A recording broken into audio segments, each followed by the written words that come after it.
"You get nothing," Jason's voice cut through the quiet office like a blade. I hadn't even sat down properly when his words landed on me sharp, certain, almost rehearsed. My hands were still trembling from grief, from the weight of losing Edward just days ago. And yet in that moment, it wasn't grief I felt most. It was erasure, as if 12 years of love, of caregiving, of standing beside my husband through sickness and strength had been wiped clean with a single sentence. I didn't argue. I couldn't. Then Margaret Collins adjusted her glasses, her voice calm but firm. "There is one final clause," Mr. Bailey insisted, "be read separately." And suddenly the room shifted.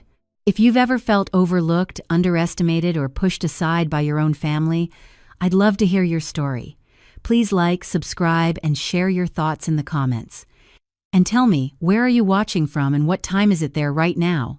I didn't always feel like an outsider in my own life.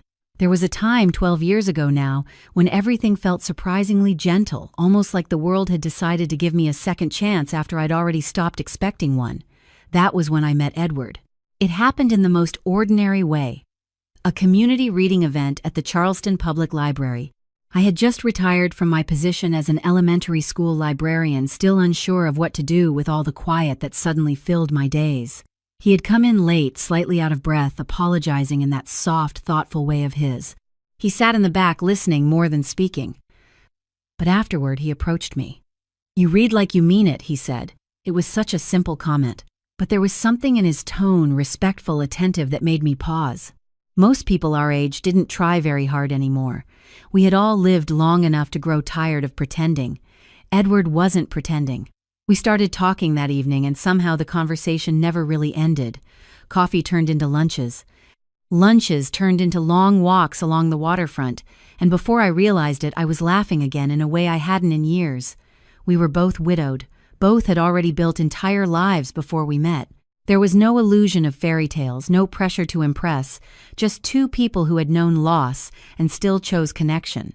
When Edward introduced me to his son Jason, I remember being nervous but hopeful. I told myself I wasn't there to replace anyone. "I don't want to step into his mother's place," I said to Edward one evening, sitting beside him on his porch as the sun dipped low over the marsh. "He already has a mother. I just want to be someone respectful in his life." Edward reached for my hand, his thumb brushing gently across my knuckles. "That's more than enough," he said. At first, Jason was polite, distant but polite. He shook my hand firmly the first time we met, his expression carefully neutral. He asked me about my work, nodded at the right moments, and even smiled once or twice. But it was the kind of smile that never quite reached the eyes. Still, I told myself it would take time. He was in his 30s then. A grown man with his own life, his own memories of his mother, his own expectations. I didn't blame him for being cautious. If anything, I respected it. So I kept my distance. I didn't insert myself into their traditions. I didn't try to host holidays or make decisions that weren't mine to make. When we all sat at the same table, I spoke when spoken to. I listened more than I talked. I thought that was the right thing to do. But something shifted after Edward and I got married. It wasn't immediate. It wasn't loud. It was subtle. Jason stopped asking questions. He stopped looking at me when I spoke. There were small moments, easy to dismiss if you didn't want to see them clearly. A delayed response. A conversation that continued as if I hadn't said anything. A glance exchanged between him and Rebecca that made me feel like I had missed a private joke. Rebecca came into the picture about a year after our wedding. She was elegant, always perfectly put together. The kind of woman who seemed to glide into a room rather than walk into it. Her voice was soft, controlled, and always measured, never careless with her words. But there was something else there too. Something beneath the surface. The first time we met, she hugged me lightly, her perfume lingering just a little too long. "It's so nice to finally meet you," she said, smiling warmly. But then she added, almost as an afterthought, "I've heard a lot." I remember the way that sentence sat in the air between us. I didn't ask what she meant. I didn't want to. Over time, the tension became harder to ignore. Holiday dinners felt like performances. Jason would sit across from me, speaking mostly to his father, rarely acknowledging my presence unless it was necessary. Rebecca, on the other hand, was always polite, never crossing a line outright, but her kindness had edges. "You must have so much free time now that you're retired," she once said, tilting her head slightly as she sipped her wine. It sounded innocent, but something in the way she said it made it feel like an accusation rather than a comment. I smiled anyway. "Yes," I said softly. "More time to read. And think." She nodded, her lips curving just enough to suggest approval but not warmth. Edward noticed. He always noticed. Sometimes under the table his hand would find mine. A quiet reassurance. A silent acknowledgement that I wasn't imagining things. After one particularly strained Thanksgiving when Jason barely spoke to me the entire evening, Edward closed the door behind them and let out a long breath. "I'm sorry," he said. "For what I asked? For not stopping it sooner." I looked at him surprised. "You didn't do anything wrong." He shook his head slowly. "I should have made it clearer," he said. "You're my wife. You belong here." Those words stayed with me. Not because I doubted him, but because despite everything, a part of me still felt like I was standing on borrowed ground. I tried in my own quiet way to bridge the gap. I remembered Jason's birthday every year, sent thoughtful gifts, asked about his work. When he mentioned a business idea once briefly, almost in passing, I listened carefully, asked questions, encouraged him. He responded with polite nods, nothing more. It was as if I existed in the margins of his life, visible but not relevant. Rebecca, meanwhile, grew more comfortable. Not warmer. Just more certain of her place. She began making small suggestions during visits. Rearranging things in the kitchen. Commenting on the house in ways that sounded like observations but felt like evaluations. "This is such a large space for just 2 people," she said one afternoon, running her fingers along the back of a dining chair. "Have you ever thought about simplifying?" Edward's expression tightened just slightly. "We like our space," he replied. She smiled unbothered. "Of course," she said, just thinking ahead. I remember that phrase, just thinking ahead. At the time, I told myself I was overthinking it, that families were complicated, that blending lives later in life came with its own set of quiet tensions, that not every relationship needed to be close to be functional. But looking back now, sitting in that lawyer's office hearing Jason's voice echo in my head, "You get nothing," I realized something I didn't want to admit back then. It wasn't distance. It wasn't discomfort. It was something colder than that. Something that had been building quietly, patiently, just beneath the surface. And Edward had seen it long before I did. Looking back now, I can see the exact moment things began to change. At the time, it felt gradual, almost invisible. But when I trace the memory carefully, it always leads me back to the same season. The year Edward got sick. It started with something small. Fatigue, mostly. He would sit longer than usual after breakfast, his hand resting against his chest, as if he were measuring his breath. At first, he brushed it off. "Just getting older," he told me with a faint smile. But I knew better. When you've loved someone long enough, you notice the shifts no one else sees. The pauses between sentences, the way their energy drains just a little too quickly, the quiet moments when they think no one is watching. Within a few months, doctor visits became routine. Within a year, they became serious. And that's when Jason started showing up more often. At first, I told myself it was concern. After all, Edward was his father. Of course he would come around more. Of course he would want to be present. But something about it didn't feel right. Jason didn't ask about Edward's pain. He asked about timelines. "How long are they saying recovery will take?" he said one afternoon, standing in the doorway of Edward's study, arms crossed. Edward was resting in the bedroom, and I was sorting through medication instructions at the kitchen table. "It depends," I answered carefully. "We're still figuring things out." Jason nodded slowly, but his eyes didn't soften. "And the house," he continued as if the thought had simply followed the first. "Is everything in your name or still in his?" I looked up then. The question sat between us like something heavy and misplaced. "I'm not sure that's something we need to discuss right now," I said. He shrugged. "I'm just trying to understand how things are structured." That was the word he used. Structured. Not cared for. Not protected. Structured. I told myself not to overreact. People handled fear differently. Some became emotional. Others became practical. Maybe this was Jason's way of coping. But then Rebecca started coming with him. And that's when the tone shifted. She arrived with casseroles, neatly labeled containers, and a voice that carried just enough sympathy to sound sincere. "How are you holding up?" she asked me, placing a gentle hand on my arm. "I'm managing," I said. She smiled. "You're very strong." It sounded like a compliment. But there was something else underneath it. Something observant, measuring.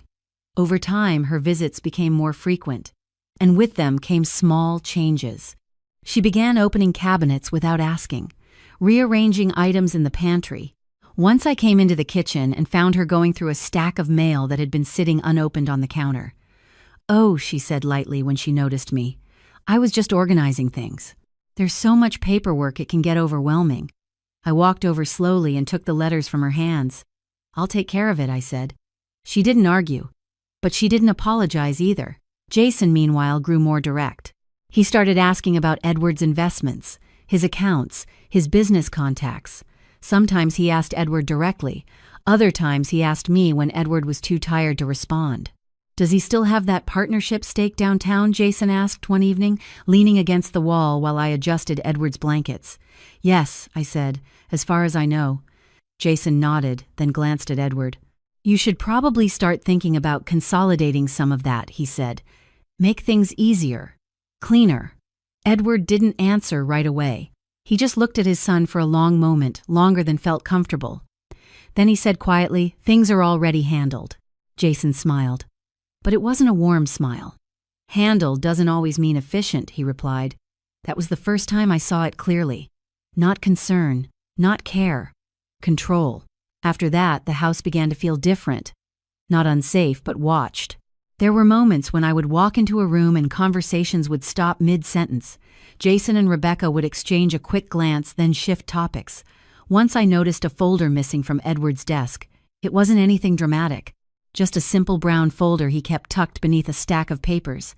But I had seen him use it before, carefully, deliberately.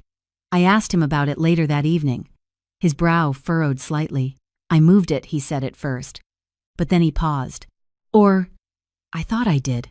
We searched together quietly, neither of us saying what we were both beginning to feel. We never found it.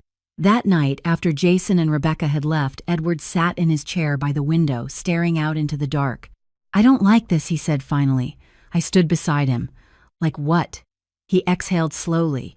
"The way things feel," he said. "The way he's looking at everything." I didn't respond right away, because I knew exactly what he meant. "It's probably just stress," I said gently. "He's worried."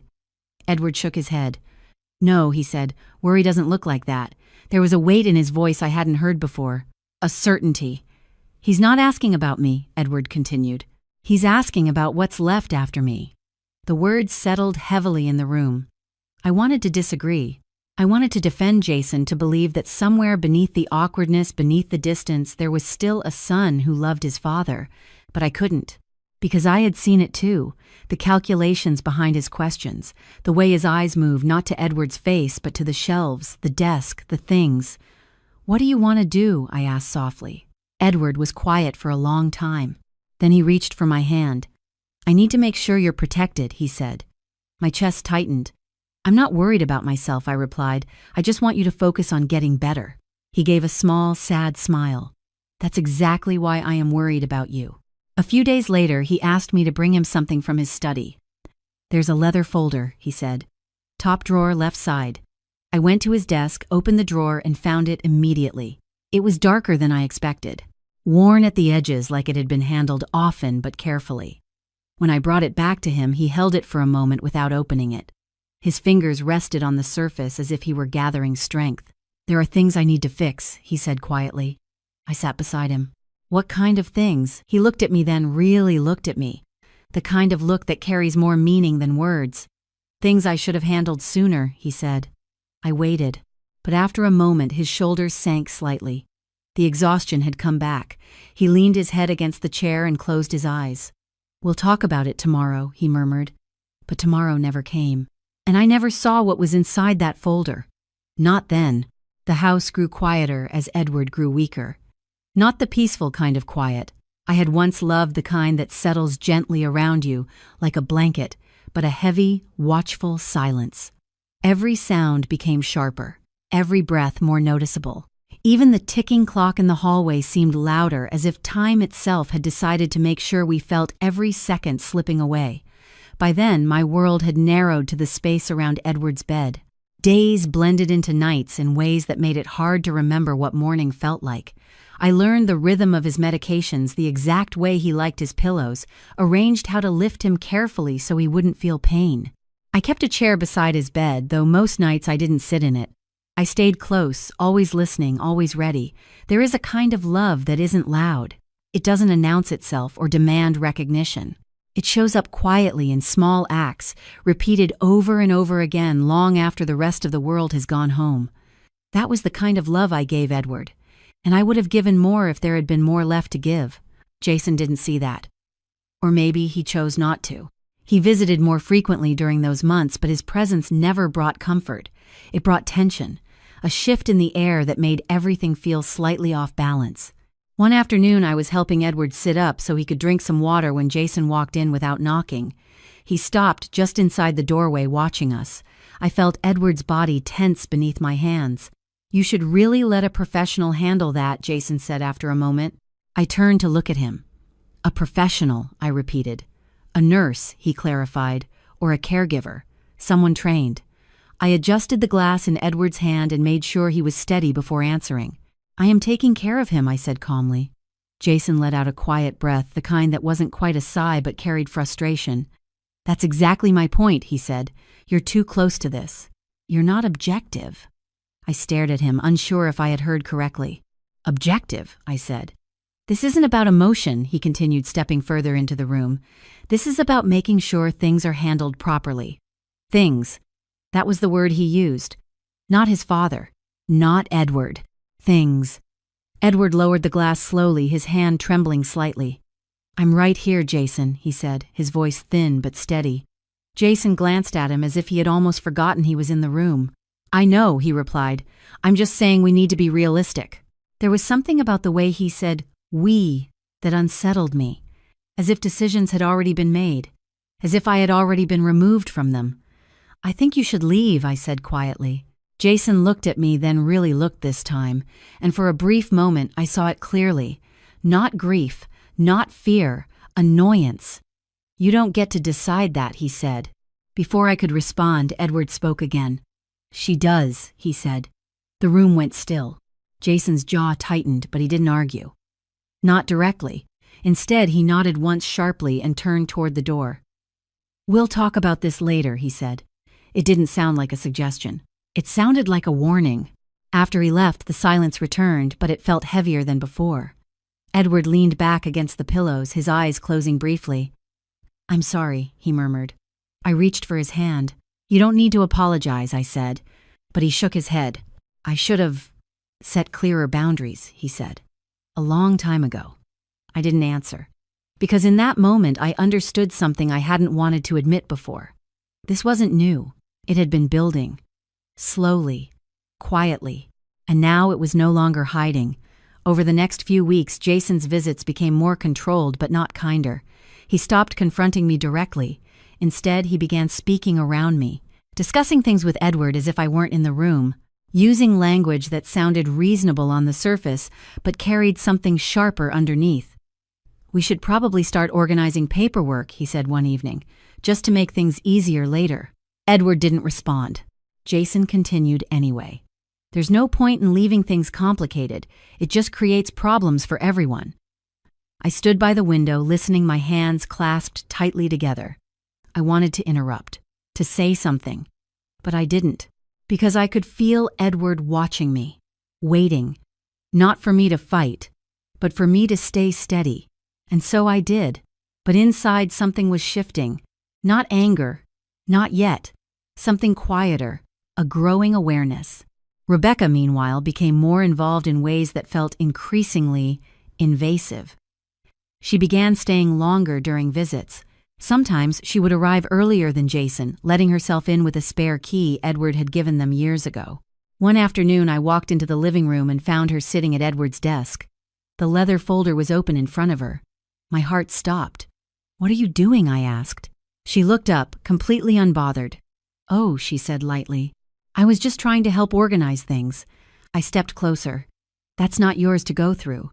She tilted her head slightly, studying me. "I'm part of the family," she said. The words were calm, but the message was not. I reached forward and closed the folder gently but firmly. "I'll take care of this," I said. For a moment, neither of us moved. Then she smiled, not warmly, but politely. "Of course," she said, standing up. "I didn't mean to overstep." But she had, and she knew it. That night after they left, I brought the folder back to Edward. He looked at it for a long time. "Did they open it?" he asked quietly. "Yes," I said. His expression didn't change, but something in his eyes did. A kind of final clarity. "I waited too long," he murmured. I sat beside him. "It's not too late," I said. He nodded slowly. "No," he agreed. "It isn't." He placed his hand over mine, his grip weaker than it had ever been. "But I need to do this properly," he said. The next morning, he asked me to call Margaret Collins, his attorney. I made the call without asking questions, because by then I understood. This wasn't just about preparation anymore. It was about protection. And for the first time, I realized something that made my chest tighten with both fear and certainty. Edward wasn't just worried about what would happen after he was gone. He was worried about what might happen before. Grief does not arrive all at once. It comes in waves, quiet at first, almost gentle. Then suddenly, without warning, it pulls you under. The day Edward passed, the house felt unbearably still. There were no more medications to measure, no more pillows to adjust, no more soft murmurs in the middle of the night asking for water or reassurance, just silence. A silence so complete it felt like the walls themselves were holding their breath. I remember standing in the doorway of our bedroom that morning, unable to step inside. His side of the bed was still slightly indented, the sheets folded back exactly the way I had left them. The sunlight filtered in through the curtains, warm and ordinary, as if the world had decided not to notice what had just ended. 12 years. Reduced to a quiet room, the funeral passed in a blur. People came and went, their voices low, their expressions carefully composed. Hands touched my shoulders. Words like strength and peace and he's in a better place floated around me, never quite landing. Jason stood near the front, composed and controlled. Rebecca beside him, dressed perfectly, her hand resting lightly on his arm as if she were anchoring him. Ethan stood a little apart. He didn't say much. But once when our eyes met, he gave me a small, almost apologetic nod. It was the only moment that felt real. After the service, the house filled briefly with distant relatives and acquaintances. Then just as quickly, it emptied again. By evening, it was just the four of us, Jason, Rebecca, Ethan, and me. I had just placed a kettle on the stove when Jason walked into the kitchen loosening his tie. "We should probably talk about next steps," he said. The words felt immediate, too immediate. I turned slowly. "Next steps," I repeated. He nodded as if we were discussing something routine. "The house. The estate. It's better to stay organized." I stared at him. Edward had been gone less than 12 hours. Rebecca stepped in, then her voice soft but precise. "We don't want things to become complicated later," she said. "It's easier to handle these things while everything is still fresh. Fresh." The word made something in my chest tighten. "I don't think I'm ready for that conversation," I said quietly. Jason exhaled, clearly impatient. "It's not about being ready," he said. "It's about being practical." There it was again. Practical. As if grief were an inconvenience that needed to be managed efficiently. I turned back to the stove, watching the water begin to tremble before it boiled. "I need time," I said. Behind me there was a brief silence. Then Jason spoke again, his tone sharper. "You've had time," he said. I closed my eyes. No, I hadn't. Not even a single day. Before I could respond, Rebecca stepped closer to the table and set down a folder. "I brought something that might help," she said. I turned my gaze, falling on the folder. Real estate documents, property estimates, market comparisons. My breath caught. "You brought this today?" I asked. Her expression didn't change. "We're just being prepared," she said. Prepared. As if this had been planned. As if this moment had been waiting for the right timing. Something inside me shifted then. Not loudly, but definitively. "This is my home," I said. Jason gave a short, humorless laugh. "We'll see what the will says," he replied. The words landed heavier than anything else that had been said. Because in that moment I realized something I hadn't fully allowed myself to consider before. They weren't just discussing possibilities. They were certain. Certain enough to bring documents. Certain enough to speak without hesitation. certain enough to look at me not as family but as someone temporary. I didn't argue, not because I agreed, but because I understood something important. This wasn't a conversation I could win in the kitchen. Not today, not like this. So I stepped back. "I'm going upstairs," I said. Neither of them tried to stop me. As I walked toward the staircase, I felt their eyes on my back, not concerned, not sympathetic, evaluating, measuring, calculating. In the bedroom, I closed the door softly behind me. The quiet returned, but this time it felt different. Not empty, but watchful. I sat on the edge of the bed, my hands resting in my lap, and for the first time since the morning, I allowed myself to cry. Not loud, not dramatic, just steady, silent tears. Because grief wasn't the only thing I was feeling anymore. There was something else, something colder, something clearer. Later that evening, there was a soft knock on the door. I wiped my face quickly before answering. It was Ethan. He stood there awkwardly, his hands tucked into the pockets of his hoodie. "Hey," he said. "Hey," I replied gently. He hesitated for a moment, then stepped inside. "I just wanted to check on you," he said. The words were simple, but they carried more sincerity than anything I had heard all day. "Thank you," I said. We stood there in silence for a moment. Then he spoke again, his voice lower this time. "I'm sorry about earlier," he said. I tilted my head slightly. "Earlier," he nodded. "In the kitchen," he said. "They shouldn't have done that." I studied him carefully. There was something in his expression, not just discomfort, awareness. "You don't have to apologize for them," I said softly. "I know," he replied, "but still." He shifted his weight slightly, as if debating whether to say more. Then he glanced toward the door before lowering his voice even further. "They've been talking about it for a while," he said. My heart skipped. "Talking about what?" "The house," he said. "The money. Everything." A quiet chill moved through me. "For how long?" I asked. He hesitated. Since before Grandpa got really sick," he admitted. The room felt suddenly smaller. "And you heard this?" I asked. He nodded. "Sometimes," he said. "Not everything, but enough." I sat down slowly, my mind racing. So it hadn't been sudden. It hadn't been a reaction. It had been anticipated, planned. Ethan watched me carefully. "I don't think Grandpa liked it," he added. I looked up at him. "What do you mean? He would get quiet when they talked about it," Ethan said, like he was thinking about something.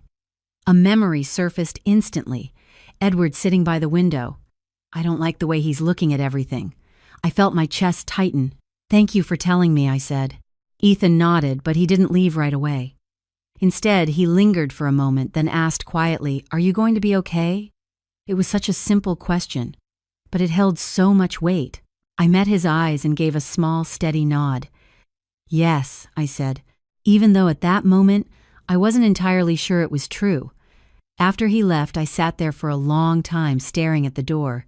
The house felt different now, not just filled with grief, but with something else, something that had been building long before Edward's final breath, and for the first time, I realized I might not just be mourning a loss.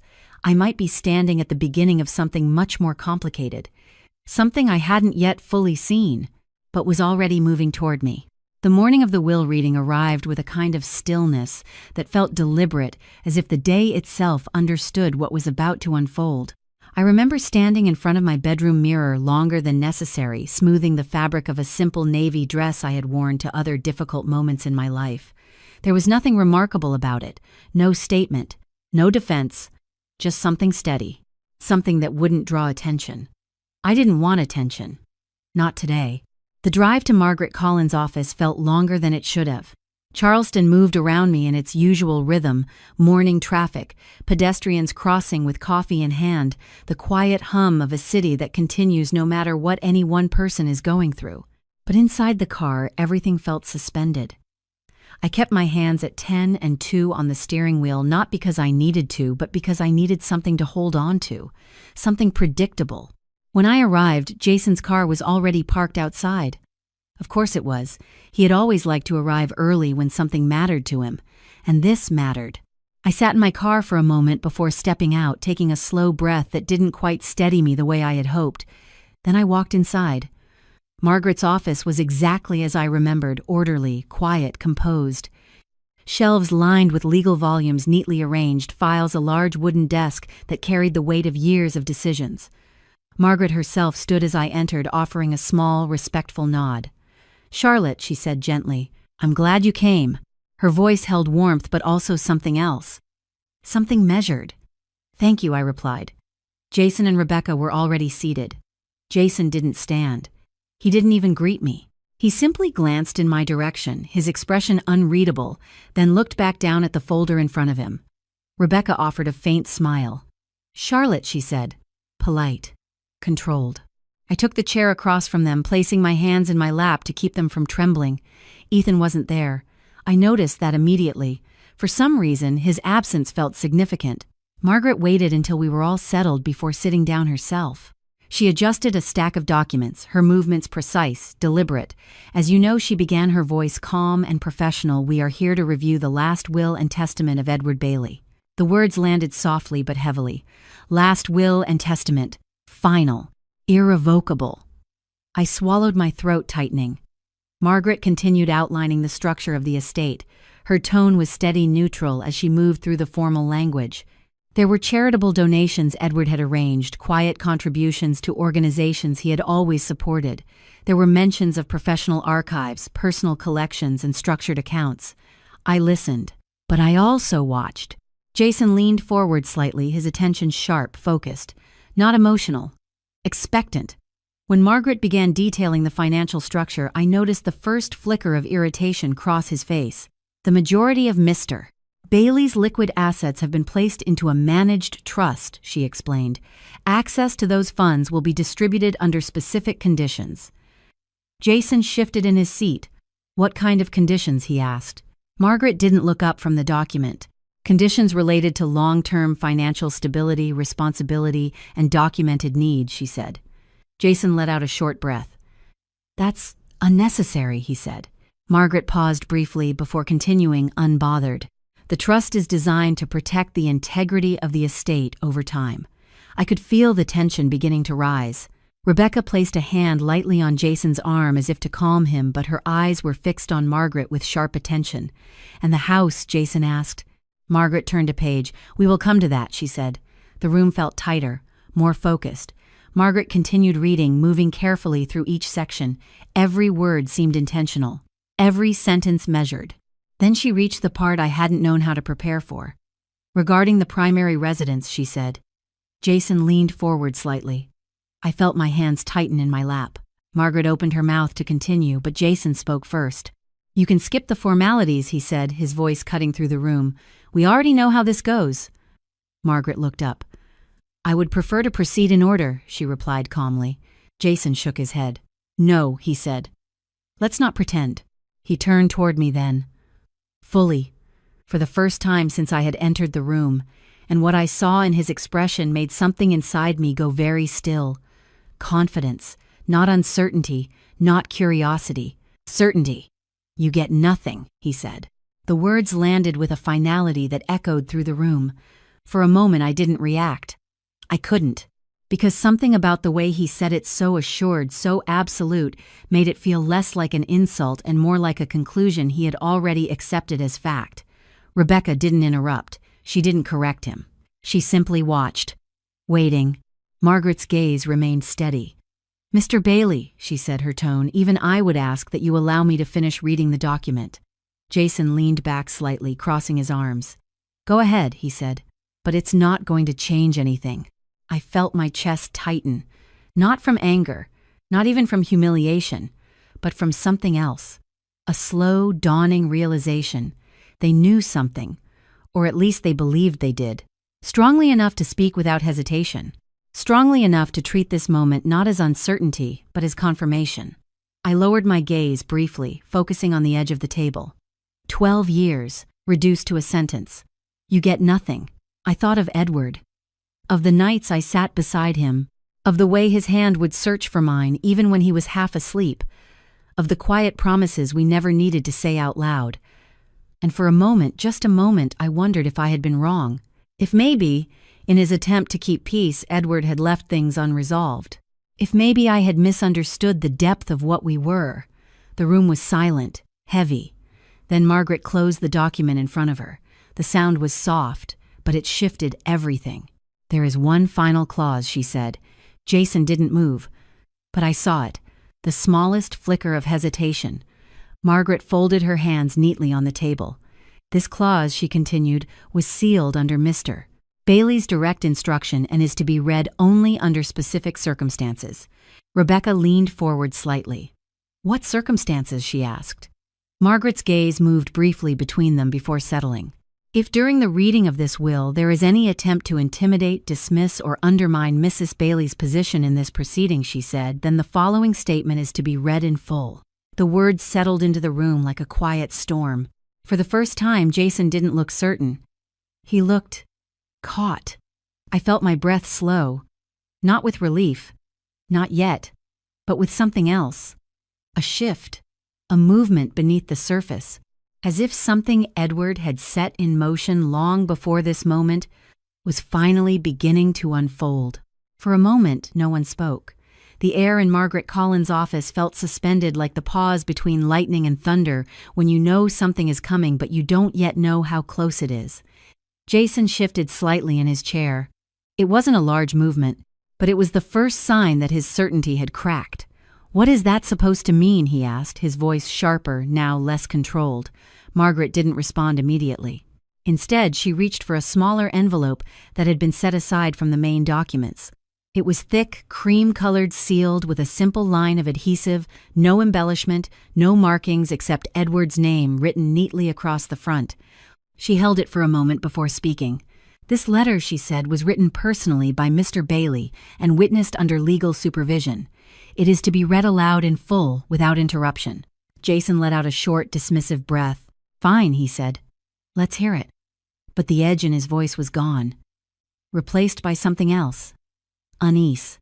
Margaret opened the envelope carefully, removing several pages folded together. She adjusted them slightly, then began to read.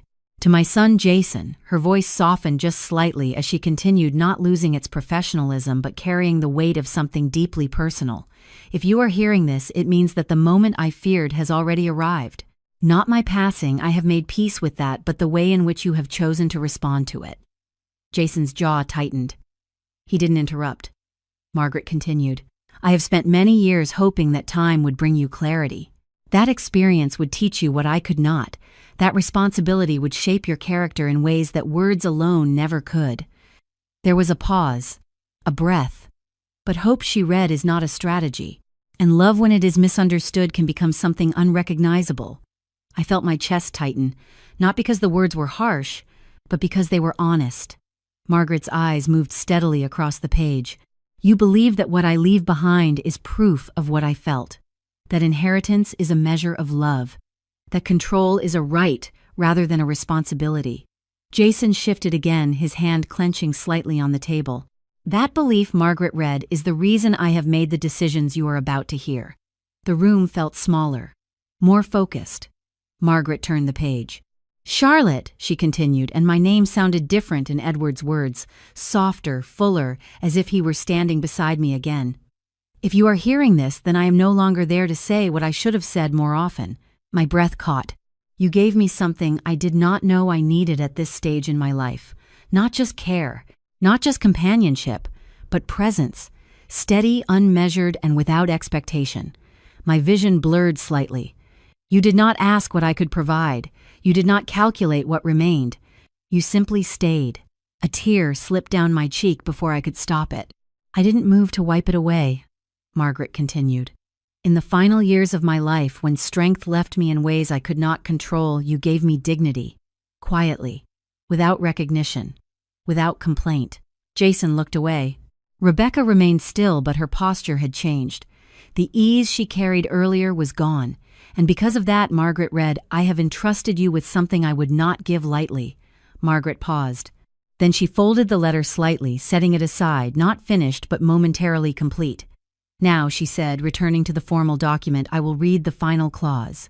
Jason leaned forward again, but this time there was no confidence in the movement, only tension. Per the directive of Edward Bailey, Margaret read her voice returning to its precise legal tone. The primary residence located at, she stated the address of the house I had shared with Edward, is to be transferred in full with lifetime ownership rights to Charlotte Bailey. Jason's head snapped up. What he said. Margaret did not stop. This ownership is not conditional and may not be contested under standard probate challenge due to the inclusion of pre-verified competency documentation. Jason pushed back slightly in his chair. That doesn't make any sense, he said. That house is no longer subject to your assumption, Margaret replied calmly, continuing without pause. In addition, all personal archives, intellectual property, and discretionary assets are to be placed under the sole authority of Charlotte Bailey. I felt my heart begin to pound, not from excitement, from disbelief. Further, Margaret continued, a family trust has been established. Access to this trust by Jason Bailey is conditional upon meeting specified criteria, including but not limited to demonstrated financial responsibility, independent evaluation, and compliance with structured oversight. Jason let out a short, incredulous laugh. You're serious, he said. You're putting her in control of everything, Margaret looked up briefly. I am reading the document as written, she said. Rebecca finally spoke. This is highly unusual, she said, her voice controlled but tight. There must be some mistake. There is no mistake, Margaret replied. Jason shook his head, running a hand through his hair. This is manipulation, he said. She got to him. She changed things at the end. The accusation landed in the room, but it didn't carry the same weight it might have earlier, because now there was context. Margaret reached for another document. Mr. Bailey anticipated that claim, she said. She placed the paper on the table. Attached are medical evaluations conducted independently over the past year, confirming full mental competence at the time of all revisions. Jason didn't reach for it. He just stared, as if the ground beneath him had shifted too suddenly to process. Margaret continued. In addition, all amendments were executed under legal supervision with witnesses present. Silence followed, heavy, final. I sat there, my hands still in my lap but no longer trembling. Because something inside me had changed. Not just relief, not just validation, understanding. Edward hadn't acted impulsively. He hadn't been influenced. He had seen everything. The questions, the pressure, the quiet calculations. And he had responded not with anger but with clarity. Jason leaned forward again, but this time his voice was lower, tighter. So what you're saying, I get nothing, he asked. Margaret shook her head slightly. That is not what the document states, she replied. Jason let out a bitter breath. Then, what does it say? He demanded. Margaret met his gaze evenly. It says, she replied, that what you receive will depend on who you choose to become. The words hung in the air. Not loud, not dramatic, but undeniable. For the first time since I had walked into that room, Jason had nothing to say. And I realized something then. Something that settled deep within me, steady and unshakable. He had been wrong. Not just about the will, but about everything that mattered. The silence after Margaret finished reading was unlike anything I had ever experienced. It wasn't just quiet. It was exposed. As if every assumption, every unspoken belief in that room had been pulled into the light and laid out where no one could pretend otherwise. Jason was the first to move. He pushed his chair back slightly, not enough to stand, but enough to create distance between himself and the table, as if the documents in front of him had suddenly become something dangerous. This isn't over, he said. His voice was lower now, but no less intense. Margaret didn't react. This is legally binding, she replied calmly. The will has been structured with multiple safeguards specifically to prevent unnecessary litigation. Jason let out a short, humorless laugh. Unnecessary, he repeated. You call this unnecessary? He gestured toward me, not aggressively but dismissively, as if I were part of a problem that needed correcting. She had no right to influence him like that, he continued. I felt the words land, but they didn't sting the way I expected. Not anymore, because something had shifted. For the first time since Edward's death, I didn't feel like I was standing on unstable ground. I felt anchored. I didn't influence him, I said quietly. Jason turned to me immediately. Oh, please, he snapped. You were the only one around him at the end. You expect me to believe that had nothing to do with this? Before I could respond, Margaret spoke. Mr. Bailey, she said, her tone still composed, I would strongly advise you to consider your next words carefully. Jason clenched his jaw. Rebecca, who had remained unusually quiet until now, finally leaned forward. There's clearly more going on here, she said. We're not unreasonable people. If there's documentation, we'll review it. But this arrangement, she gestured toward the papers, it places an extraordinary amount of control in Charlotte's hands. Margaret nodded slightly. That is correct, she said. Rebecca's expression tightened just enough to reveal the tension beneath her polished exterior. And you don't see that as problematic, she asked. Margaret folded her hands neatly. I see it as intentional, she replied. The word landed with quiet authority. Intentional, not accidental, not emotional, deliberate. Jason shook his head again, this time more forcefully. No, he said. No, this doesn't make sense. He wouldn't do this. Not like this. But even as he said it, his voice lacked conviction. Because somewhere beneath the frustration he knew, Edward had done exactly this, and he had done it for a reason. Margaret gathered the documents in front of her, organizing them with careful precision. You are, of course, entitled to pursue a legal challenge, she said. However, I must inform you that the likelihood of success is extremely limited given the documentation attached. Jason didn't respond. Rebecca, however, leaned closer to him, her voice lowered but not low enough that I couldn't hear. We'll review everything, she said. There are always angles. Angles. I felt something cold settle in my chest. Not fear, recognition. They weren't finished. Not even close. Margaret seemed to sense it too. I would also advise, she added, that any further actions be taken with full awareness of the evidentiary record Mr. Bailey has left behind. Jason's eyes flicked toward her. What does that mean? He asked. Margaret held his gaze. It means, she said evenly, that your father documented more than you may be aware of. The room went still again. Jason didn't ask for clarification. He didn't need to, because whatever confidence he had walked in with was gone. The meeting ended shortly after that. Not with resolution, but with a kind of quiet fracture. Jason stood abruptly gathering his things without looking at me. Rebecca followed, her posture still controlled, but her movements sharper now, less fluid. As they reached the door, Jason paused. For a moment I thought he might say something, but he didn't. He just left. Rebecca lingered a second longer. She turned slightly, her eyes meeting mine. There was no warmth there. No pretense. Just calculation. This isn't finished, she said softly. Then she was gone. The door closed behind them with a quiet click, and just like that, the room felt different, lighter. Margaret exhaled slowly, removing her glasses and setting them on the desk. You handled that very well, she said. I let out a breath I hadn't realized I was holding. I didn't do anything, I replied. She gave a small, knowing smile. Sometimes, she said, not reacting is the most powerful response. I sat there for a moment, trying to process everything that had just happened. The words, the letter, the clause. It all felt unreal. I didn't know, I said finally, about any of this. Margaret nodded. He wanted it that way, she said.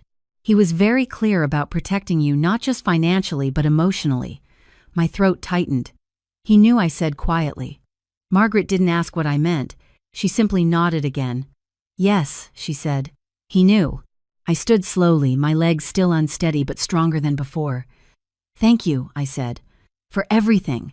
Margaret met my gaze. He trusted you, she said. That matters more than anything written on paper. I left her office with that sentence echoing in my mind. Outside, the air felt different.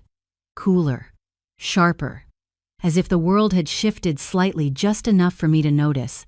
I got into my car and sat there for a moment, my hands resting lightly on the steering wheel.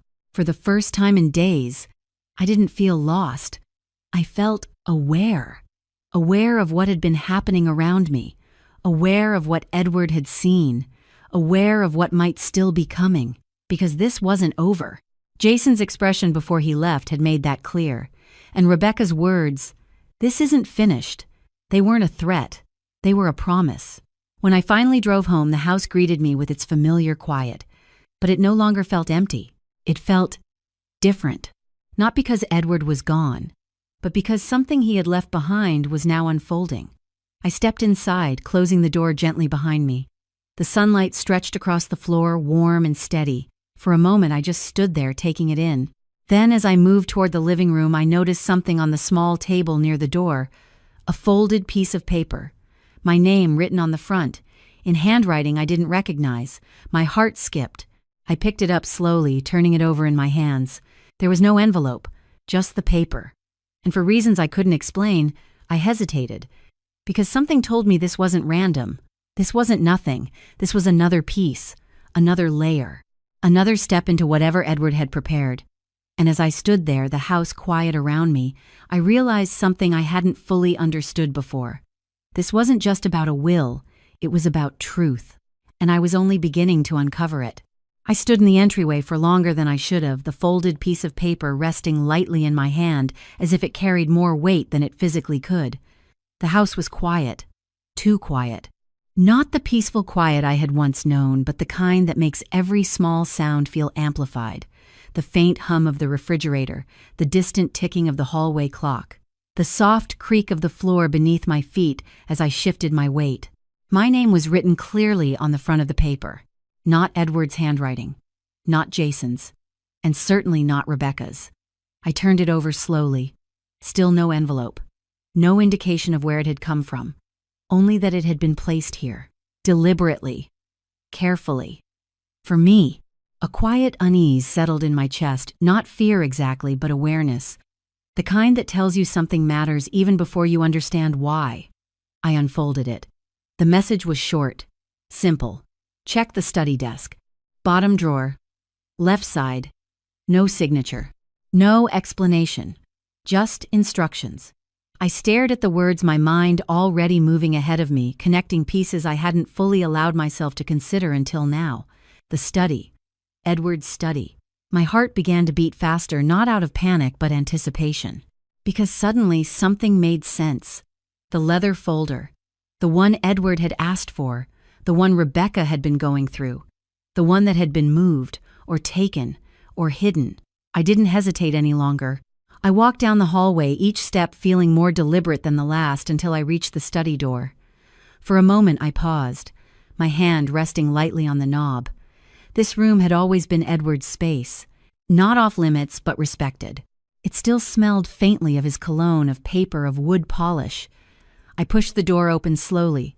The room looked exactly as it had the last time I stood there. Neat, ordered, unchanged. But now I was looking at it differently. Not as a place of memory, but as a place of answers. I crossed to the desk, my eyes moving immediately to the drawers. Top drawer, nothing unusual. Middle drawer, pens, notebooks, old receipts. Then bottom drawer, left side. I knelt slightly, pulling it open carefully. At first glance it looked empty, but something felt off, too clean, too intentional. I ran my fingers along the inside edge, and then I felt it. A slight ridge, barely noticeable. I pressed gently. There was a soft click, and a hidden panel shifted. My breath caught. Behind it, tucked carefully out of sight, was a small black flash drive. For a moment, I just stared at it, because I knew, without question. This wasn't accidental. Edward had placed it here. Not for Jason, not for Rebecca. For me. My hand trembled slightly as I picked it up. It was warm from the room, but it felt heavier than it should have. I stood slowly, closing the drawer behind me, my mind already racing ahead. The note. Who had left it, Ethan? It had to be Ethan. He was the only one who would have known something was hidden. The only one who would have understood that I needed to find it. A quiet wave of emotion moved through me. Not just gratitude, but something deeper. Trust. I carried the flash drive into the living room, my steps careful, almost reverent. I sat down at Edward's old desk, the one he had rarely used at home, and turned on the laptop. The screen flickered to life, casting a soft glow across the room. For a moment I hesitated, because once I opened this, things would change. There would be no going back to not knowing. But then I thought of Jason's voice. You get nothing. And I thought of Edward, of his quiet certainty. Of the way he had said, I need to make sure you're protected. I inserted the drive. The computer recognized it immediately. A single folder appeared on the screen. No label, just a date. I clicked it. Inside were several files, documents, audio recordings, scanned images. I opened the first document. My eyes moved quickly across the screen. Financial records, loan agreements, account summaries. At first, I didn't fully understand what I was looking at. Then I saw the name, Jason Bailey. My breath caught. I scrolled further. There were multiple entries. Large sums, loans taken under Edward's business connections, some with his knowledge, some not. My chest tightened. I opened another file. Emails. Correspondence between Jason and third parties. Negotiations. Requests. Promises. And then a message from Rebecca. Short. Direct. We need to move faster. He's not going to last forever. I felt something cold settle deep inside me. Not shock. Not entirely. Because somewhere beneath everything I had already known, but seeing it in writing made it undeniable. I clicked on the next file, an audio recording. My hand hovered for a moment before pressing play. Edward's voice filled the room, softer than I remembered, weaker, but unmistakably his. "If you're listening to this," he said, "then Charlotte has found what I left behind." My eyes filled instantly. "I didn't want to believe it at first," he continued, "not about my own son." There was a pause, a quiet breath. But the numbers don't lie, and neither does the pressure. I closed my eyes briefly, listening. "He's in trouble," Edward said, "more than he's willing to admit." I opened them again, staring at the screen. "And Rebecca," he added, his voice tightening slightly, "she's pushing him. Harder than he realizes." Another pause. "I've tried to help him before," he said, quietly, without making it public. I thought he would learn. My throat tightened. He didn't. The words hung in the air. Final. Resolved. "And now," Edward continued, "I have to make a different choice." I felt tears slipping down my face again, but I didn't move to wipe them away. "Charlotte," he said. "My name." Soft. Steady. "If you're hearing this, it means I trusted you to see the truth." My chest ached. "Not just about him," he said, "but about yourself." The room felt smaller, closer. "You never asked for anything," he continued. "And that's why I know you'll do what's right." The recording ended. Silence returned. But it wasn't the same silence as before. This one was filled with answers, with clarity, with truth. I sat there for a long time, staring at the screen, my mind slowly piecing everything together. Jason's confidence, Rebecca's urgency, the missing folder, the pressure, the will. It wasn't just about inheritance. It never had been. It was about control. And they had been trying to take it long before Edward was gone. A quiet realization settled over me then, heavy, but steady. This wasn't over, not even close, because now I knew what Edward knew, and that changed everything. Sleep didn't come easily that night. I lay in the same bed Edward and I had shared for years, staring at the ceiling as shadows from the streetlight outside shifted slowly across it. Every time I closed my eyes, I saw numbers, documents, fragments of conversations, pieces of truth that no longer felt abstract but immediate. Jason wasn't just entitled. He was desperate. And desperation has a way of turning people into something unrecognizable. By morning, I understood one thing clearly. This was no longer just about grief. This was about what came next. I made coffee I didn't really want and sat at the kitchen table, the flash drive beside me like a quiet witness. I had replayed Edward's recording 3 times already. Each time I heard something new, not in his words, but in his tone. He wasn't angry. He was resolved. That frightened me more than anger would have. At exactly 9:00 a.m., my phone rang. Margaret Collins. I answered immediately. "Good morning, Charlotte," she said. "Good morning," I replied, my voice steadier than I felt. There was a brief pause. "I imagine yesterday was a lot to process," she said. "That's one way to put it," I said softly. Another pause. "Has anything changed since we spoke?" she asked carefully. I looked at the flash drive. "Yes," I said. Silence on the other end. Then quietly, "Tell me." I didn't rush. I explained what I had found, the note, the hidden compartment, the flash drive, the files, the recording. I didn't embellish. I didn't speculate. I simply told her the truth. Margaret didn't interrupt once. When I finished, there was a longer silence.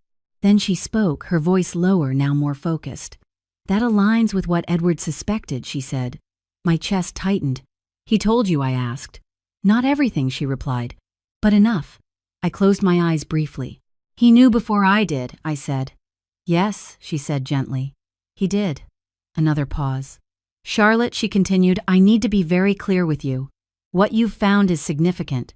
Potentially very significant. I already knew that. But hearing it said out loud made it real in a different way. "What happens now?" I asked. Margaret's tone shifted, less reflective, more precise. Now she said, "We prepare." "For what?" "For a challenge," she replied. The word landed exactly where I expected it to. "They're going to contest the will," I said. "I would be surprised if they didn't," she said. I nodded slowly, even though she couldn't see me. "And the evidence?" I asked. "It changes the landscape," she said. "But we need to handle it carefully. If this becomes part of a legal proceeding, it must be introduced properly." I understood. This wasn't just about truth anymore. It was about timing, strategy, control. "I trust you," I said. "I know," she replied. "And I won't take that lightly." We ended the call shortly after. I sat there for a moment, letting the quiet settle around me again. Then there was a knock at the door. Soft, hesitant. I stood and walked toward it, my mind already guessing who it might be. When I opened the door, it was Diane. She stood there with a paper bag in one hand and concern written openly across her face. "I figured you hadn't eaten," she said. I almost smiled. Diane Foster had been my neighbor for years. She was the kind of person who didn't ask if you needed help. She simply showed up. "Come in," I said. She stepped inside, placing the bag on the kitchen counter. "I brought muffins," she said. "And coffee. Better than whatever you probably made yourself." I let out a quiet breath. "Thank you," I said. She studied me for a moment. "You look like you didn't sleep," she said. "I didn't," I admitted. She nodded. "Do you want to talk about it?" I hesitated. Not because I didn't trust her, but because once I started talking, I wouldn't be able to stop. And I wasn't sure I was ready for that. "I found something," I said finally. Her expression sharpened. "What kind of something Edward left behind?" I said. I didn't give her all the details. Not yet. But I told her enough. Enough for her to understand that this wasn't just a family disagreement anymore. When I finished, Diane leaned back slightly, crossing her arms. "Well," she said, "that explains a lot." I looked at her. "What do you mean I never trusted the way Jason looked at this house?" she said. "Not once." Her bluntness caught me off guard, but it also grounded me. "He wasn't looking at it like a home," she continued. "He was looking at it like inventory." The word echoed in my mind. Inventory. Yes, that was exactly it. And Rebecca Diane added. I shook my head slightly. "She was worse," I said. Diane nodded. "I figured," she replied. We sat in silence for a moment. Then she leaned forward slightly. "So what are you going to do?" she asked. The question hung in the air. Simple, but heavy. I thought about Edward, about his voice in the recording. "You'll do what's right, not what's easy, not what's comfortable, what's right." "I'm not going to run," I said finally. Diane's lips curved slightly. "Good," she said. "I've spent too long trying to keep the peace," I continued, trying not to make things worse. "And now," she asked, I met her gaze. "Now I understand what's actually at stake," I said. She nodded once. "That's a different kind of clarity," she said. Yes, I agreed. It was. Because for the first time I wasn't reacting. I was choosing. Later that afternoon, my phone buzzed again. This time it was Jason. I stared at the screen for a moment before answering. "Yes," I said. There was no greeting. "We need to talk," he said. His voice was tight, controlled, but underneath it, pressure. "I think we've said enough for now," I replied. "No," he said immediately. "We haven't." I didn't respond. "I'm filing a challenge," he continued. "You should know that." I had expected it. Still hearing it out loud made something settle more firmly inside me. "I assumed you would," I said. There was a brief pause. Then, "You really think this is going to hold up?" he asked. I could hear something in his voice now. Not confidence, not anger, something closer to Uncertainty. I think your father knew exactly what he was doing, I said. Silence. Then his tone sharpened again. You're making a mistake, he said. Dragging this out like this, it's not going to end the way you think.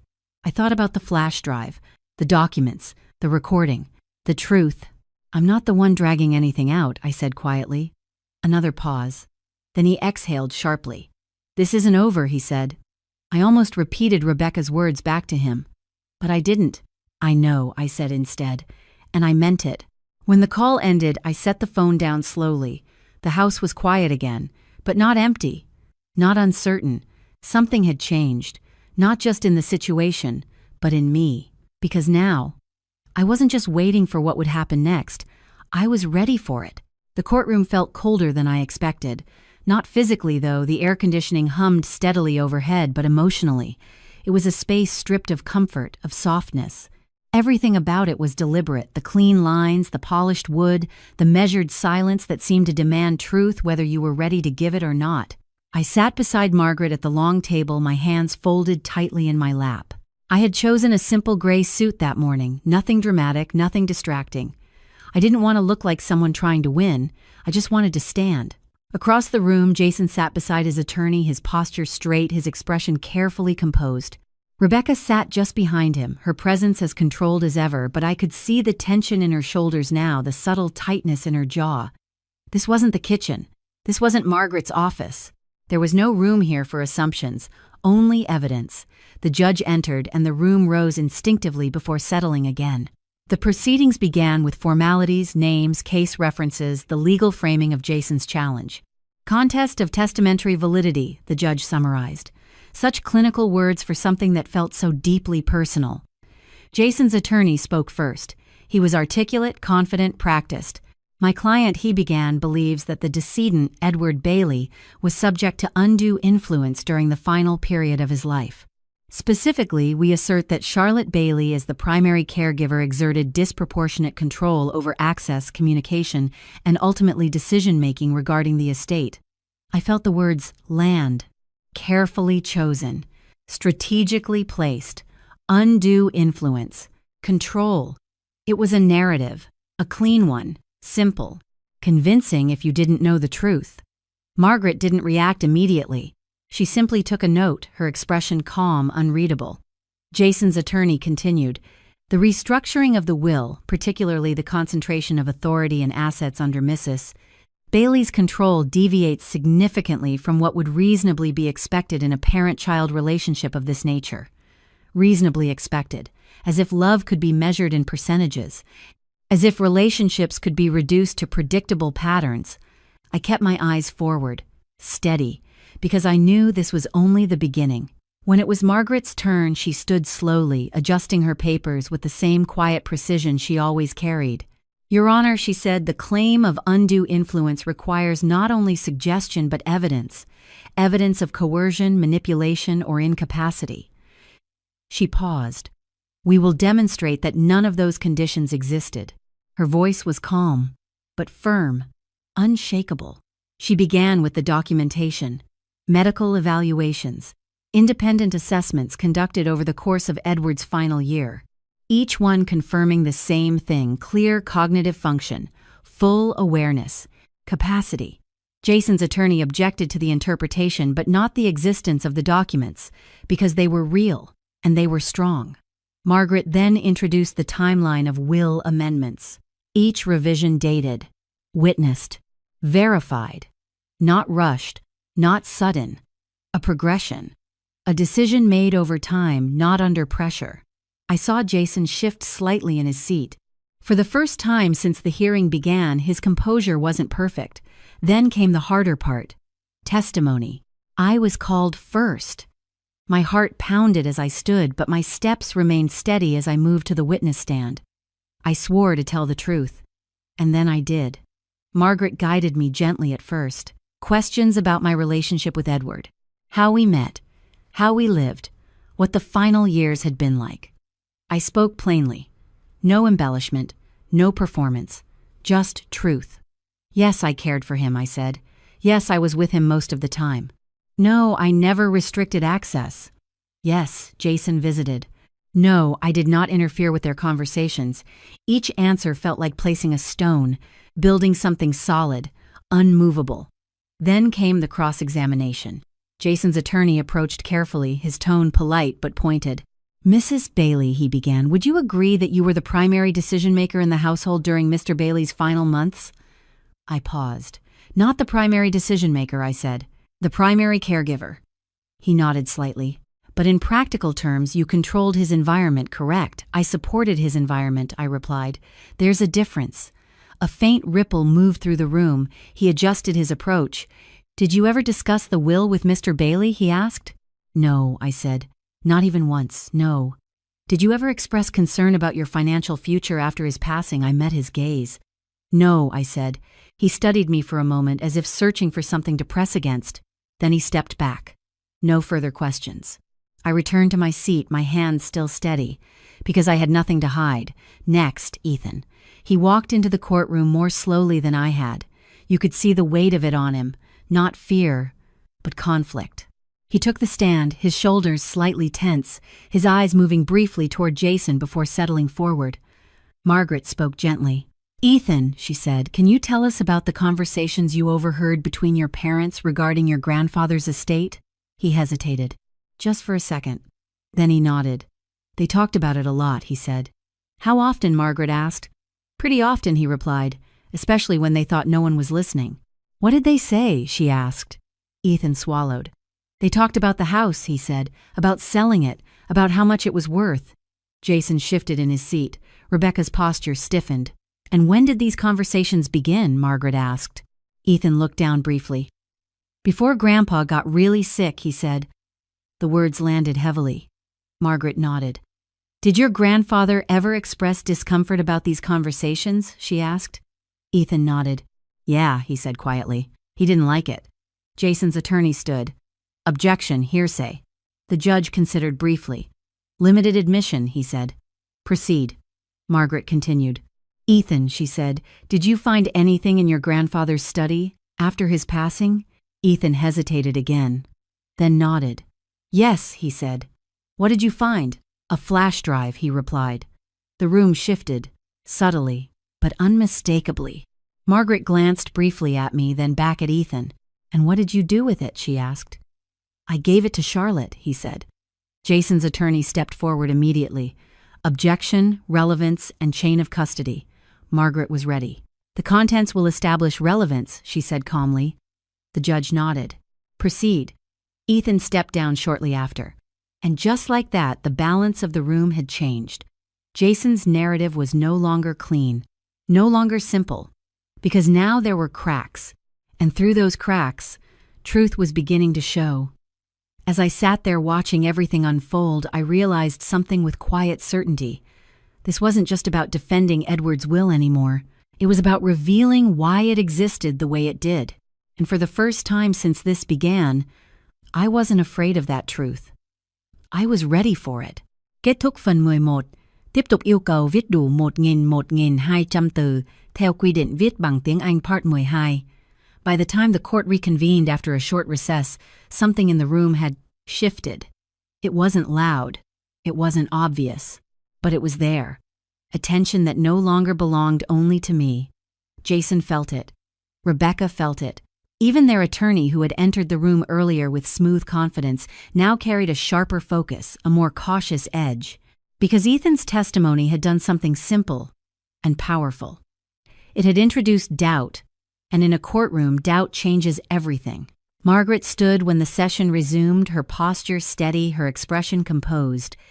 "Your Honor," she said, "at this time we would like to introduce supplementary evidence supporting Mr. Bailey's intent and awareness regarding his estate decisions." The judge nodded. "Proceed." Margaret turned slightly, signaling to her assistant, who handed her a folder. I recognized it immediately. Not the leather one, but the contents, the files. The truth Edward had left behind. My chest tightened, not from fear, but from the weight of what was about to be revealed. Margaret approached the bench and handed over copies before returning to her position.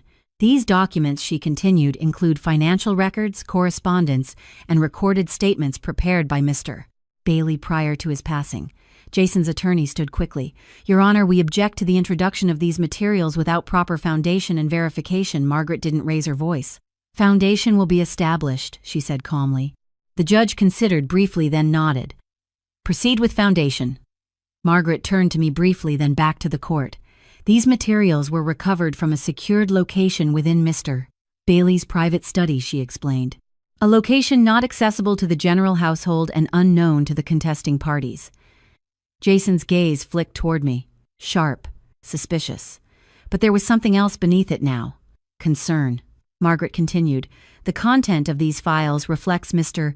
Bailey's awareness of financial irregularities involving Mr. Jason Bailey. The words landed like a quiet explosion. Jason's attorney stepped forward again. Objection, allegation. Without substantiated proof, Margaret lifted a document. This is not an allegation, she said. This is documentation. The judge raised a hand. Let her proceed. Margaret placed the document on the display screen. Numbers filled the space. Transactions. Dates. Amounts. Clear. Precise. These records, she said, demonstrate a pattern of financial activity in which Mr. Jason Bailey utilized his father's business reputation to secure loans, some with consent, others without full disclosure. Jason shifted in his seat. Rebecca's hand moved slightly toward his arm but stopped before making contact. Margaret didn't look at them. She didn't need to. The significance of this pattern, she continued, is not merely financial. It establishes motive. Silence. Heavy. Intentional. Motive, Jason's attorney repeated. Margaret nodded. A need for access, she said. A need for control. And a need for liquidity that could not be met independently. The room felt smaller, tighter. Jason stood suddenly. This is ridiculous, he said.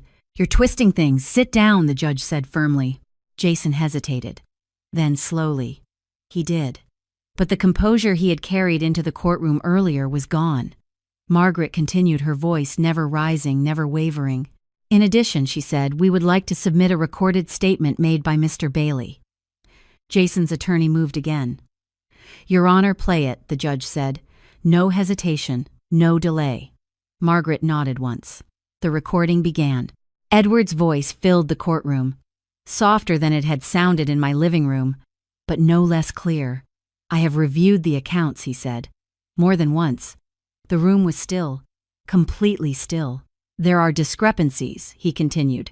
Patterns that concern me. I saw Jason's hands tighten. Rebecca's expression didn't change, but her eyes had. They were no longer confident. They were calculating, reassessing. I have already intervened, once Edward's voice said, quietly, without documentation. I believed it was a mistake that would not be repeated. A pause. A breath. I was wrong. The words echoed, not loud, but final. This is not about punishment, he continued. It is about protection.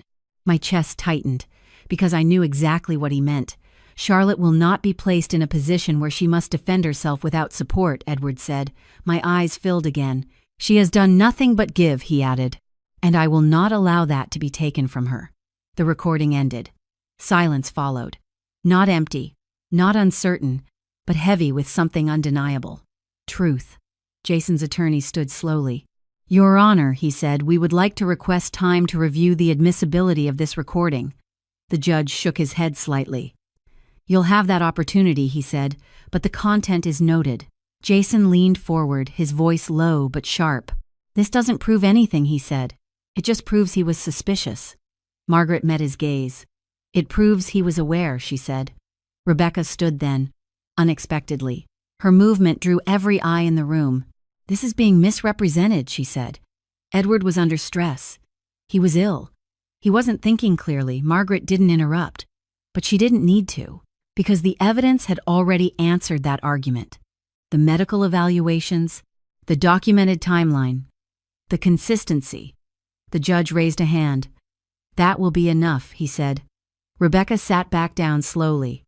But something had changed, not just in the case, in them, because pressure does something just very specific. It reveals. Jason leaned toward Rebecca, his voice low but not low enough. This is your fault, he muttered. Her head snapped toward him. My fault, she whispered sharply. You said it was fine, he said. You said we had time, she let out a quiet, incredulous breath. You're the one who kept pushing, she replied. I told you to be careful, careful, he repeated. You were the one, enough, their attorney said under his breath. But it was too late. The fracture was visible now. Clear. Irreversible. Margaret didn't comment. She didn't need to. Because the truth wasn't just in the documents anymore. It was in their reactions, their words, their inability to hold the story together. The judge leaned forward slightly. I will review the full submission, he said, but based on what has been presented, the court finds no immediate grounds to invalidate the will. Relief didn't come all at once. It came slowly, like a breath I had been holding for far too long. This matter, the judge continued, will proceed to final determination pending formal review. Until then, the current structure remains in effect. The gavel struck. And just like that, the moment was over. But the truth remained. As I stood from my seat, my legs steady beneath me, I realized something I hadn't fully understood before. This wasn't about winning. Not really. It was about something deeper. Something Edward had seen clearly long before any of us were willing to admit it. And now, there was no way to unsee it. The final ruling came on a quiet Thursday morning. No dramatic build-up, no crowded courtroom filled with spectators. Just a measured decision delivered in the same calm tone the judge had carried from the very beginning. The court finds no evidence of undue influence, he said. The will of Edward Bailey is valid and shall be upheld in full. The words settled over me slowly. Not like a victory, not like relief, but like something finally aligning, as if the truth had found its place. Jason didn't react immediately. He sat there staring forward, his expression unreadable, not angry, not shocked, just still. Rebecca, however, shifted beside him, her composure finally cracking in small, unmistakable ways. Her fingers tightened around the edge of the table, her posture no longer controlled but rigid. Their attorney leaned in, slightly speaking to them in low, careful tones. I didn't need to hear the words to understand the message. It was over. Legally, but not emotionally. I stood slowly, my hands steady, my breathing even. Margaret placed a hand lightly on my arm. It's done, she said quietly. I nodded. Yes, I replied. But even as I said it, I knew something deeper lingered. Because endings are rarely clean. Not in families, not in truth. Outside the courthouse, the air felt lighter than it had in weeks. Or maybe it was just me. Diane was waiting by the steps, her arms crossed, her expression expectant. Well, she asked, the moment she saw me. I gave a small nod. It's over, I said. Her face softened instantly. Good, she said. It should have been. She stepped forward and pulled me into a brief, firm hug. Not overly emotional, not dramatic, just grounding. You okay? She asked when she pulled back. I considered the question carefully. I think so, I said. And for the first time, it felt true. Margaret joined us a moment later, exchanging a few final words before heading off. There would still be paperwork, formalities, details to finalize, but the core of it had been decided. The rest was just process. I turned to leave, and that's when I saw him. Jason. He stood a few steps away alone. Rebecca was gone. I didn't know when she had left. I didn't know if they had spoken. But he was by himself now, and for the first time since I had known him, he looked smaller. Not physically, but emotionally, as if something that had once filled him, confidence, entitlement, certainty, had been stripped away, leaving something more exposed behind. He hesitated when our eyes met. Then slowly he walked toward me. Diane tensed slightly beside me, but I didn't move. I didn't step back, because I knew this moment mattered. Jason stopped a few feet away, close enough to speak, not close enough to assume anything. For a moment, neither of us said anything. Then he spoke. You won, he said. The words were flat, not bitter, not sarcastic, just factual. I shook my head slightly. This wasn't about winning, I said. He let out a quiet breath. Everything's about winning, he replied. I studied him carefully. No, I said. It's not. Silence stretched between us. Then he looked away briefly, his gaze dropping toward the ground before lifting again. She left, he said. I didn't ask who. I already knew. Rebecca, I said gently. He nodded. She said she wasn't going to stay and deal with this, he added. said it wasn't what she signed up for. There was no anger in his voice, only something quieter, something closer to realization. "I'm sorry," I said, and I meant it, because whatever had happened between them, it wasn't just strategy. It was a life, or at least something they had tried to build. He gave a small, humorless smile. "Are you?" he asked. I held his gaze. "Yes," I said. Another silence. Then he asked the question I hadn't expected. Did he really think that Jason said? I frowned slightly. "What do you mean?" He hesitated. "Then that I couldn't be trusted," he said. The words were careful, measured, but they carried weight. I took a breath. I could have softened it. I could have avoided the truth. But Edward hadn't done that, and neither would I. "He thought you were struggling," I said. Jason's jaw tightened slightly. "That's not the same thing," he replied. "No," I agreed. "It's not." Another pause. "But he also believed," I continued, "that you had a choice." Jason looked at me then. Really looked. For the first time, there was no distance in his expression. No dismissal. Just uncertainty. "What kind of choice?" he asked. "The kind that defines who you become," I said. The words weren't mine. Not entirely. They belonged to Edward. To the man who had seen this moment long before it arrived. Jason let out a slow breath, his shoulders dropping slightly. "I don't even know where to start," he admitted. The honesty in that sentence caught me off guard, because it wasn't defensive, it wasn't strategic, it was real. "You start by being honest," I said. "With yourself. Not with me." He nodded slowly, then looked away again. There was nothing left to say. Not today, not yet, but something had shifted. Not completely, not permanently, but enough. Enough for a beginning.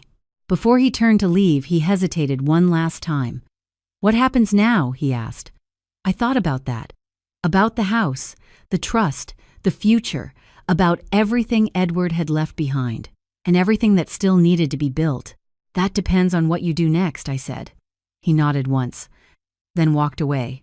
Not defeated, not redeemed, but changed. Diane stepped closer beside me.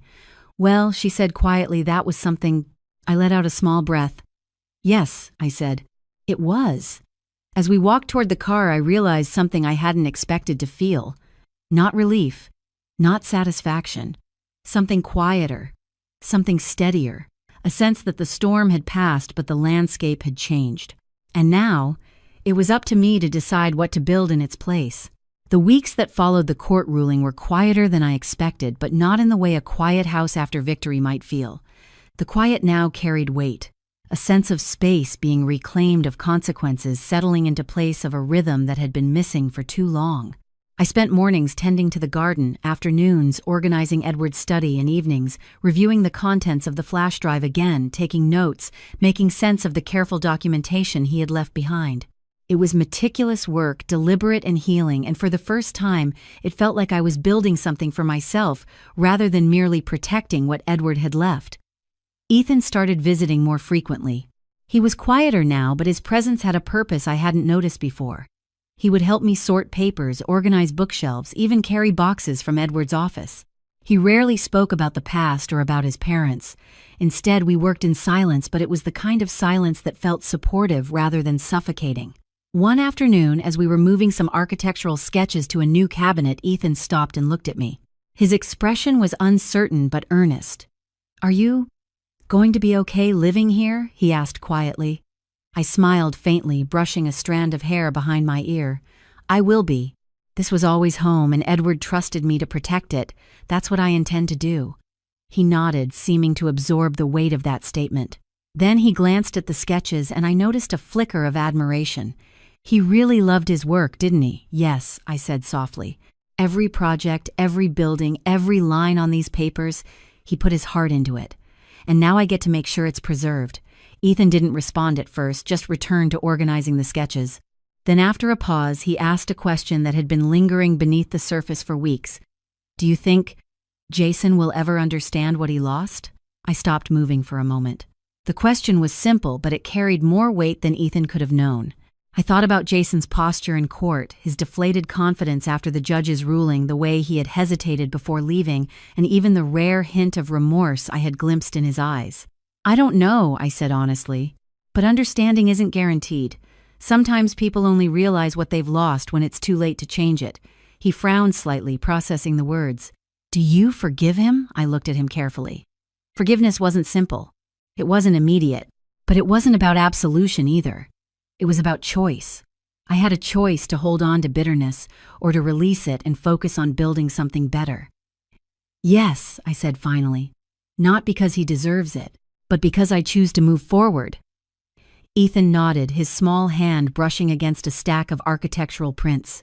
I realized he was beginning to understand something subtle but vital, that family could be fractured, but that didn't mean you had to carry the pieces forever. As the days passed, I began to explore ways to honor Edward's legacy while creating purpose for myself. One evening, I drafted a plan to open a community reading room in his name, a place where people could access educational materials, learn about architecture and design, and discover the kind of curiosity Edward had always championed. It would also be a space to house portions of his personal archive, ensuring that his work and values were preserved and shared. Ethan was intrigued when I mentioned it. You mean, the house will have a library, he asked? Partly, I said. I want it to be more than that. A space for learning, for growth, and for people to see what can be accomplished when someone puts care and integrity into their work. He smiled faintly. I think Grandpa would have liked that. Yes, I agreed. And I want him to continue inspiring others, even if he's no longer here. In the following weeks, I met with local community leaders and library coordinators. I secured funding for renovations and began cataloging books, architectural sketches, and educational materials. Each item I handled reminded me of Edward, of the love and care that had gone into creating them. One afternoon, as I was arranging chairs for a small reading corner, I noticed a figure at the doorway. Jason. He didn't knock. He didn't announce himself. He simply stood there a few feet away, watching silently. For a moment, I thought about closing the door. I thought about the words he had said, the tension, the arguments, the challenge to the will. But something told me this was different. This visit wasn't about confrontation. Hello, I said calmly. He nodded. Hello, he replied, his voice quiet. He didn't step forward. He didn't demand anything. He just looked around, observing the organized space, the materials, the way I moved confidently within it. I didn't realize he left so much, he said after a moment. You didn't look for it, I said softly. He nodded again. No, I didn't want to. There was an awkward silence. Not tense, not uncomfortable, just honest. Do you want to sit? I asked. He shook his head. No, I just wanted to see it. I didn't press further. I continued placing books on the shelves, and he remained standing, observing. There was no performance, no dramatics, no argument, just recognition, however tentative. Finally, he spoke again. Charlotte, I'm sorry. For everything. I paused, considering the weight of those words. Not all apologies are fully earned. Not all forgiveness is immediate.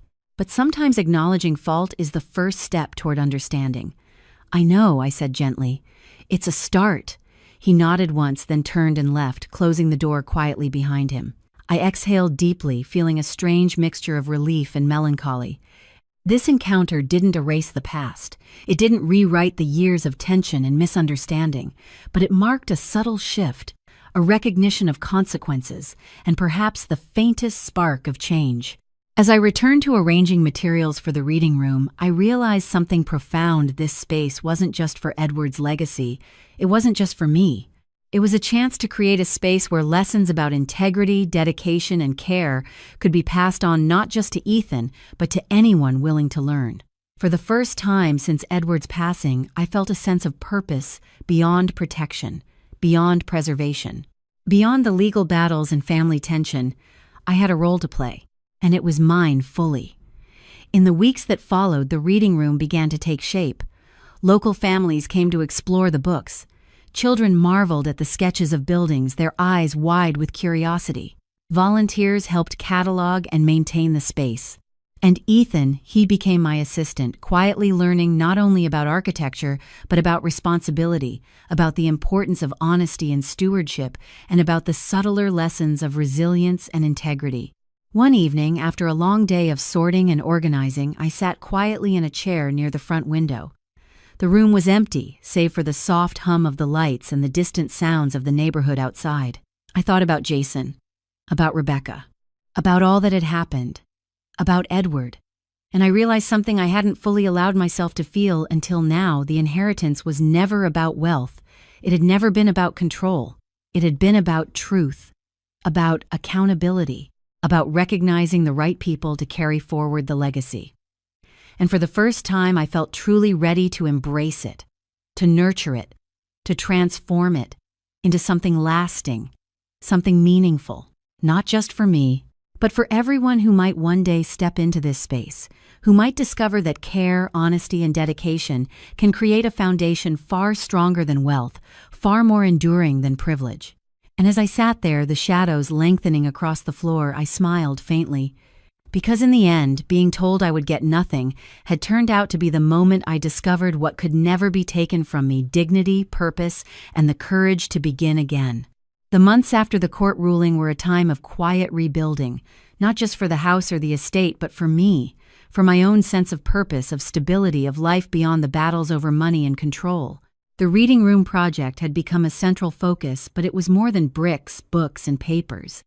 It was Edward's legacy, yes, but also a space to reflect the values he and I had shared: honesty, diligence, care, and respect. Each morning I walked into the room, I reminded myself that I was not only preserving his life's work, but also creating something that could inspire others for generations. Ethan became a steady presence. He came on weekends helping with the organization, cataloging, and small administrative work. Slowly, he began to open up, sharing thoughts and reflections about his grandfather and the household. "He really cared about people, didn't he?" he said one day as he arranged a stack of architectural sketches, "even when it wasn't obvious." "Yes," I said, smiling softly, "and that's the kind of love that endures." He looked at me for a moment, the quiet contemplation in his eyes, making me realize how much he had witnessed, how much he had absorbed even as a teenager. He had learned lessons about integrity and responsibility that his parents had failed to teach him. I had been the one to guide him through the nuances of right and wrong, and now I was seeing the results in his careful attention, his thoughtfulness, his quiet sense of respect for what Edward had built. In the afternoons, I spent time going through Edward's personal archives: letters, sketches, personal notes. Each item I handled felt like a message from him across time, and I worked meticulously, preserving everything for the reading room. There was satisfaction in the precision, the attention to detail, and the knowledge that every paper, every drawing, every word would be available to someone who wanted to learn. This work grounded me. It reminded me that life could continue to be purposeful even after immense loss. One afternoon, I noticed a figure lingering at the front door of the reading room. I turned to see Jason standing there. He didn't knock. He didn't announce himself. He simply watched quietly, taking in the space I had cultivated. His expression was neutral, but I could see the shift, the subtle recognition of effort, the faint acknowledgement of what he had ignored before. "Hello," I said calmly. He nodded. "Hello," he replied, his voice low. He did not enter at first. Instead, he took a few careful steps, observing the layout of the room, the arrangement of books and sketches, the meticulous organization of Edward's archives. I continued moving about the room, straightening items on shelves, arranging chairs, but kept my attention soft on him. I didn't know he left so much," he said quietly. "You didn't look for it," I said gently. Jason looked down at the floor. "No, I didn't want to. I thought I understood it all already." I considered his words carefully. It was true that he had walked into this entire process carrying assumptions, arrogance, and entitlement. But standing here now in the quiet of this space, he was beginning to realize how much he had underestimated not just Edward, but the responsibilities he had ignored. "Do you forgive him?" he asked suddenly, his eyes meeting mine, a fragile honesty in his voice. I shook my head slightly, considering the question. Forgiveness isn't automatic, and it doesn't erase the past, but it can release the weight of resentment, creating room for growth.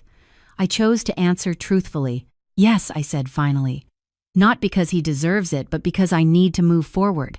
Jason's face softened, but there was still a measure of humility in his stance, a recognition that he could not undo what had been done, nor could he control the consequences of his previous choices. "I want you to know," he said after a pause, "that I see now what I missed.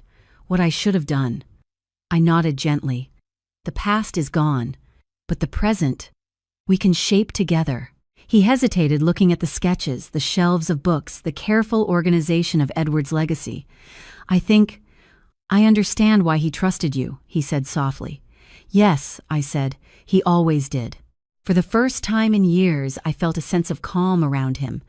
Not triumph, not dominance, just recognition.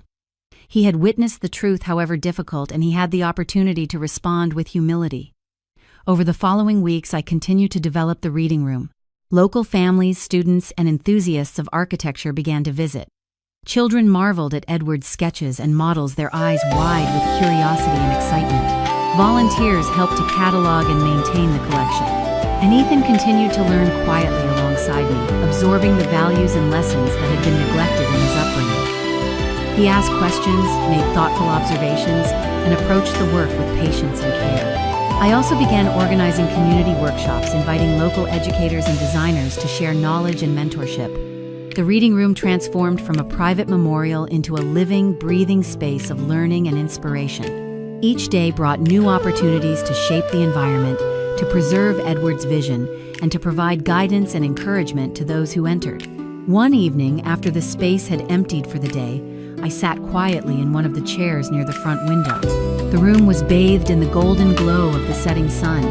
The sketches, books, and models glimmered faintly in the light, carrying the weight of Edward's life, his vision, and his dedication. I thought about Jason, about Rebecca, about all the challenges, the legal battles, the tension, the betrayal, and I realized that Edward's final act had been far more than a legal decision. It had been a test of character integrity and the courage to choose responsibility over entitlement. I had passed that test not for wealth, not for power, but for purpose, and now I had the opportunity to extend that purpose to others. I thought about the many people who would visit this space, who would learn not just about architecture, but about the values embedded in Edward's work: dedication, honesty, diligence, and care. And I realized with a quiet satisfaction that the inheritance I had received was far greater than material wealth. It was trust. It was responsibility. It was the freedom to honor a life fully while shaping a new chapter with intention, integrity, and compassion. And in that moment, I knew deep in my heart that being told I would get nothing had been Edward's most profound gift. It had forced me to recognize my own strength, my own resilience, and the ability to choose purpose over bitterness, integrity over revenge, and healing over despair. As the sun dipped lower, casting long shadows across the room, I smiled softly. This was my beginning, built from the foundation of Edward's legacy, tempered by the trials we had endured and guided by the principles that mattered most. No longer was I simply a survivor of grief, of betrayal, or of family conflict. I was a custodian of truth, a teacher of values, and a guardian of a legacy that would endure far beyond the walls of this house. And that, I realized, was the inheritance that mattered most of all. Life often surprises us in the most unexpected ways. Sometimes the people we think we can trust the most show us their true colors only when circumstances push them to the surface. And yet it is precisely in those moments of betrayal, injustice, and loss that we discover our own strength, resilience, and clarity. Charlotte's journey teaches us that true inheritance is not measured in dollars or possessions. It is measured in dignity, integrity, courage, and the ability to act with purpose even in the face of pain.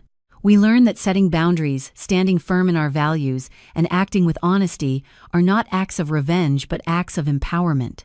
Even when others attempt to undermine us, manipulate us, or dismiss us, our character remains untouchable if we choose to uphold it. Life also reminds us that forgiveness is a gift not given to others, but a liberation for ourselves. By releasing bitterness and refusing to carry resentment, we make room for growth, understanding, and meaningful action. Charlotte's story also shows the power of thoughtful legacy. The true value of our efforts lies not in control over others, but in the positive impact we leave behind, guiding the next generation, nurturing knowledge, and creating spaces where others can learn, grow, and find inspiration. Even when the past is painful, we have the choice to transform our experiences into purpose. Through care, patience, and perseverance, we can shape something lasting and meaningful from moments of loss or betrayal. If Charlotte's journey has touched you, inspired reflection, or reminded you of your own inner strength, I would love to hear your thoughts. How have you found courage in difficult times? Have you ever discovered your own resilience when facing betrayal or loss? Share your story or reflections in the comments below. It can inspire others as much as it inspires you. And if you want to follow more stories of resilience, justice, and personal empowerment, make sure to subscribe to the channel so you don't miss the lessons and journeys ahead. Life may take away what we expect, but it can also show us what we truly possess: our values, our courage, and our capacity to create meaning. Embrace that, and everything else becomes secondary.